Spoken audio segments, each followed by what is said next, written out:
Welcome students. कक्षा 6 और 7 की गणित कार्य पुस्तिका में कार्यपत्र नंबर 75 को यहाँ हल करने वाले हैं। यहाँ सीखेंगे बिंदु, रेखा, किरण, रेखाखंड, समानांतर एवं प्रतिच्छेदी रेखाओं की समझ विकसित कर पाना। बहुत सारी चीज़ें, इनको पहले इस पर समझ लेते हैं। बिंदु, ये इस तरह से बना हुआ होता है। ये एक बिंदु है मान लिया जाए, ठीक है। इसको नाम दे सकते हैं बिंदु एक्स। रेखा, ये दोनों तरफ जा सकती है, ठीक है। इसको रेखा कहते हैं, इसका कोई फिक्स माप नहीं होता। किरण, ये एक निश्चित बिंदु से केवल एक तरफ ही बढ़ती है, ठीक है। एक तरफ इसको कितना भी बढ़ाया जा सकता है।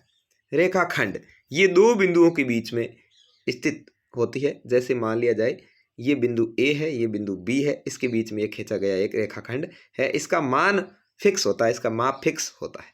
समानांतर रेखा इस तरह से चलती है, दोनों जैसे रेल की पटरियां हो और आपस में कभी नहीं मिलती।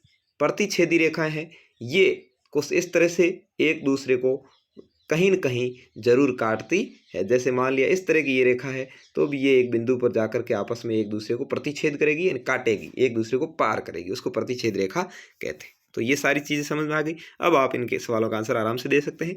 दी गई आकृति में बिंदुओं के नाम लिखी, तो ये बिंदु ए है, बिंदु बी है, बिंदु सी है, बिंदु डी है। इस तरह से आप लिख सकते हैं ए बी सी डी।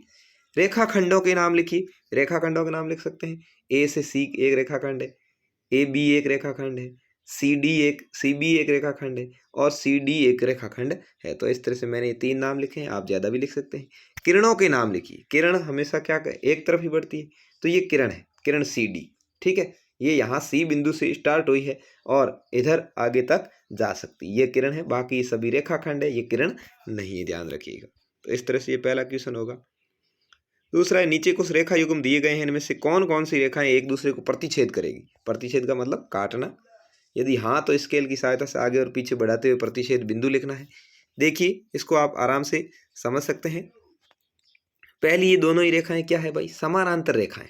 ये एक दूसरे को कहीं नहीं काटेगी, कहीं प्रतिच्छेद नहीं करेगी, ठीक है। सीधी सीधी चलती रहेगी, भले ही कितनी दूर चली जाए, रेल की पटरियों की तरह मिलेगी नहीं, तो इसके अंदर नहीं लिख देंगे, ठीक है। दूसरा, यहाँ पर ये रेखाएं हैं, देखिए थोड़ी सी तिरछी, तो ये एक दूसरे को यहाँ पर इस तरह से काटेगी, ठीक है। तो हाँ, प्रतिच्छेद बिंदु का नाम अपन लिख सकते हैं कि ये एक्स बिंदु पर काटेगी, ठीक है। तीसरी रेखा है, ये भी इस तरह से है, तो ये भी यहाँ पर देखिए वाई बिंदु पर काट रही, मैंने बिंदु का नाम वाई लिख दिया। हाँ, प्रतिच्छेद बिंदु वाई है। ये दोनों भी समानांतर रेखाएं हैं और ये आपस में कहीं भी नहीं प्रतिच्छेद करेगी, कहीं नहीं काटेगी, ठीक है।